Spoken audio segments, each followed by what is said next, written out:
बिस्मिल्लाहिर्रहमानिर्रहीम, अस्सलामु अलैकुम। मैं हूँ इक़रारुल हसन और आपके सामने पेश खिदमत है सरेआम का खुसूसी प्रोग्राम कराची की जिना विमेन यूनिवर्सिटी से।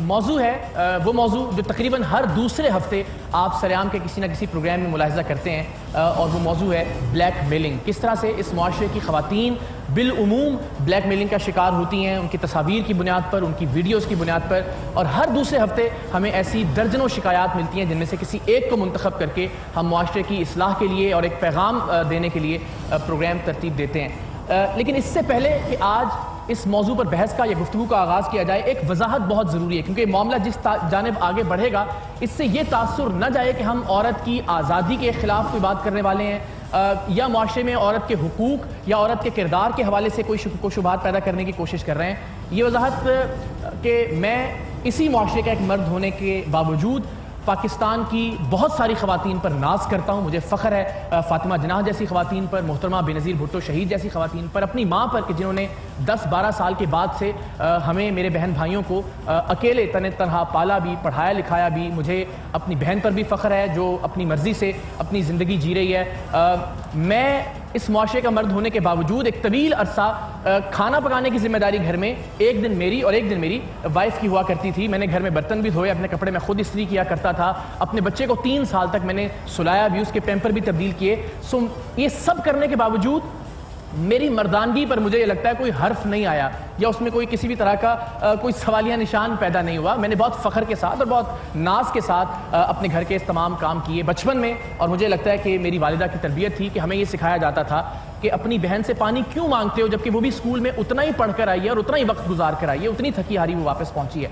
सो ये वजाहत इसलिए ज़रूरी थी कि प्रोग्राम में आगे चलकर कहीं ये शायबा ना हो कि हम हालिया औरत मार्च के हवाले से या औरत की आज़ादी के हवाले से या औरत के हुकूक के हवाले से किसी तरह का कोई सवाल उठा रहे हैं। लेकिन इस मुआशरे के अंदर रहते हुए हमें आज़ादी के साथ साथ एक समत दिखाने की भी ज़रूरत है, तरबियत की भी ज़रूरत है। क्योंकि देखिए, अगर आप यूरोप की आज़ादी चाहते हैं तो फिर वहाँ जैसा मुआशरा भी होना चाहिए जो कि पाकिस्तान नहीं है। यहाँ आज़ादी के बाद फिर किस तरह के मसाइल का सामना करना पड़ता है, उसकी एक मिसाल ब्लैक मेलिंग के बढ़ते हुए वाक़यात हैं। जिस तरह मैंने अर्ज़ किया, हर दूसरे प्रोग्राम में हमें ब्लैक मेलिंग के हवाले से बात करना पड़ती है, किसी न किसी ब्लैक मेलर को गिरफ्तार करवाना पड़ता है, सिर्फ ये समझाने और बताने के लिए कि आज़ादी के साथ साथ एक तरबियत और कुछ हुदूद व क़ुयूद की भी ज़रूरत है। आज के मैं अपने पैनल का तारुफ आपसे करवाता हूँ। हमारे साथ हिरा तज़मीन मौजूद हैं, आप साइकोलॉजिस्ट हैं और ये जानना बहुत ज़रूरी है कि वो क्या नफ्सियाती मराहिल होते हैं कि एक अच्छी खासी पढ़ी लिखी समझदार लड़की, एक बहुत अच्छे बैकग्राउंड की खातून एतमाद करते हुए, अंधा यकीन करते हुए अपनी वीडियोस तस्वीर या तो बनवाती है या फिर बनाकर भेजती है। इस बारे में हम जानेंगे। नादिया हुसैन साहब, आपका बहुत शुक्रिया। हमेशा जब भी हमने किसी भी ऐसे मौजू पर इनसे दरख्वास्त की, ये मौजूद रहती हैं। आप सब जानते हैं, मारूफ अदाकारा, मॉडल। और उनके साथ तशरीफ़ फरमा है सिद्रा डार, वॉइस ऑफ अमेरिका से आपका ताल्लुक़ है और ख़वातीन के हुकूक़ के हवाले से एक तवाना आवाज़।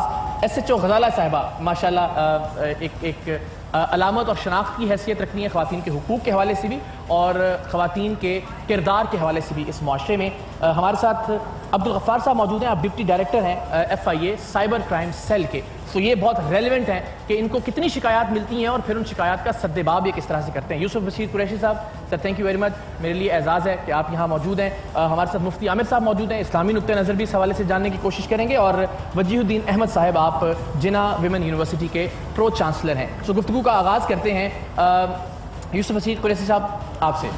मैं ये जानना चाहता हूँ कि अभी हम पेस सेट कर दें आज के इस प्रोग्राम की। आप यकीन जानिए, हैरत होती है, ऐसी समझदार ख़वातीन, इतने अच्छे ख़ानदानों से ताल्लुक़ और इतनी पढ़ी लिखी और अच्छे इदारों से वाबस्तगी, लेकिन इतनी बेवकूफ़ी से और नालायकी से वो ब्लैकमेल हो रही होती हैं कि हमें ख़ुद हैरत होती है वो जान के। क्या ये एक बड़ी बारीक लाइन है, ख़वातीन की आज़ादी, ख़वातीन के हुकूक़ और फिर अल्टीमेटली ख़वातीन ही इसका खुमियाजा भुगतती हैं। इसको किस तरह से इस लाइन का तयन किस तरह से किया जाए? अस्सलाम वालेकुम, thank you for this opportunity. इंसान को इंसान की ज़रूरत है और जो सच्चे दिल से किसी पे एक भरोसा करता है तो वो एक भरोसा होता है। मैं नहीं कहूँगा कि लोग भरोसा ना करें, क्योंकि हम लोग वैसे ही इतने डर चुके हैं, इतना हमें डरा दिया गया है, हर चीज़ से डराया और जिस चीज़ से डराया वो झूठ निकला। तो मैं ये नहीं कहूँगा कि आप लोग डरें, मैं ये नहीं कहूँगा कि आप लोग छुपें, लेकिन मैं ये ज़रूर कहूँगा अपने आप को प्रोटेक्ट करें।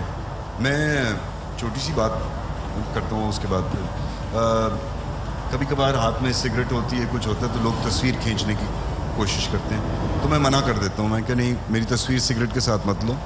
تو لوگ اکثر پوچھتے ہیں کیوں, میں نے کہا میرے والد فیس بک کے اوپر ہیں.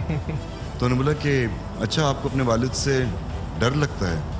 میں نے کہا دیکھیں ڈر نہیں, ایک لحاظ ہوتا ہے, اور یہ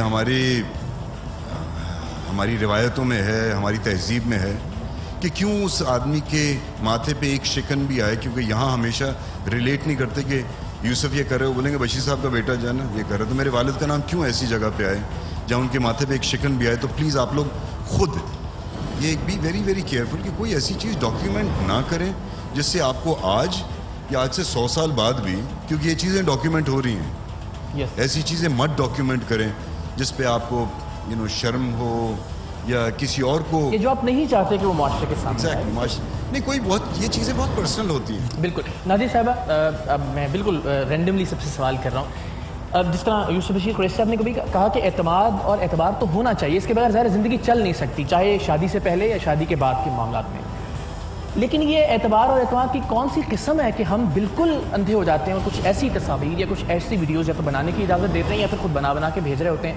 یہ تو کوئی پیرامیٹر نہیں ہے اعتبار یا اعتماد کا, یا آپ سمجھتی ہیں کہ؟ بالکل. میں یہاں پہ ایک اور چیز مینشن کرنا چاہوں گی, کیونکہ میرا فیشن انڈسٹری سے تعلق ہے, تو مجھے بہت دفعہ کمپلینٹس ایسی آئی ہیں, مجھے فیس بک پہ بھی ایسی کمپلینٹس آئی ہیں کہ جی کوئی XYZ random fashion show organiser وہ آپ کا نام لے کے ہم سے جو ہے وہ تصویریں ہماری مانگ رہے ہیں, اینڈ تو ہم نے تو تصویریں بھیج دی, لیکن وہ تو آپ کا تعلق تو نہیں ہے اس شو سے, اور الٹا مجھے گالیاں دے رہے ہیں. میں نے کہا ہیلو, جب میرا تعلق ہی نہیں ہے اس شو سے تو یا تو آپ تصویر بھیجنے سے پہلے مجھے کانٹیکٹ کرتی, میں آپ کو بتا دیتی کہ جی میرا اس شو سے کوئی تعلق نہیں ہے.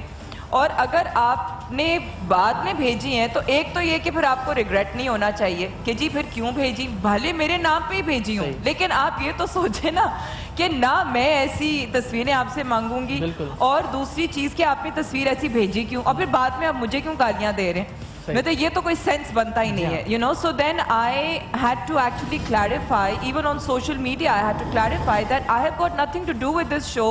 اچھا, and not only models, جو اسپائرنگ ماڈلز ہوتی ہیں جنہیں بننا ہے, جن کو شوق ہے بہت زیادہ, ہاں بالکل تصویر مانگیں وہ ظاہر اس خوشی میں کہ جی اچھا ہاں جی نادیہ حسین کا, تو for me it just does not make sense کہ آپ جو ہیں وہ یا تو آپ پہلے مجھے کانٹیکٹ کریں, اور پہلی چیز کہ this is not a criteria for entering into the fashion industry. If this is a criteria جو آپ سمجھتی ہیں کہ جی یہ کرائٹیریا ضروری ہے, تو پھر بعد میں آپ پھر کمپلین نہ کریں.